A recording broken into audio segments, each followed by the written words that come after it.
Hi guys, Shahrukh Khan హీరోగా రాజ్ కుమార్ హిర్ని తెరకెక్కించిన చిత్రం డంకీ. ఈ చిత్రంలో తాప్సీ పన్ను, విక్కీ కౌశల్ వంటి ప్రముఖులు కీలక పాత్ర చేశారు. ఈ చిత్రానికి ఓవర్సీస్లో ప్రీమియర్ నుంచే డీసెంట్ టాక్ వచ్చింది. ఇక అన్ని ఏరియాలను పర్వాలేదు అనే టాక్ స్ప్రెడ్ అయ్యింది. ఈ చిత్రానికి 200 కోట్ల బిజినెస్ జరగగా 210 కోట్ల బ్రేక్ ఈవెన్ ప్రేక్షకుల ముందుకు వచ్చిన ఈ చిత్రం మొదటి రోజు ఎంత సాధించిందో చూద్దాం.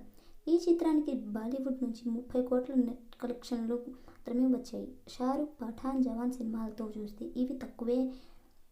ఈ సినిమా జానర్ని బట్టి చూస్తే ఓకే అనిపించుకున్న బ్రేక్ ఈవెన్కు ఇంకొంచెం కావాలి. ఇక ఇండియాలో ఈ మూవీ 40 కోట్ల గ్రాస్ వసూలు చేసింది.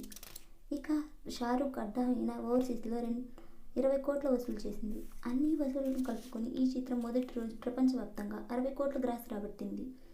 200 కోట్ల టార్గెట్కు మొదటి రోజు ఈ చిత్రం 60 కోట్ల గ్రాస్ను, 30 కోట్ల నెట్ వసూళ్లను సాధించింది.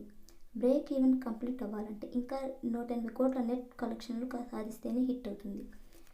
సినిమాకు టాక్ పర్వాలేదు కాబట్టి లాంగ్ రన్లో ఎంత సాధించిందో చూడాలి.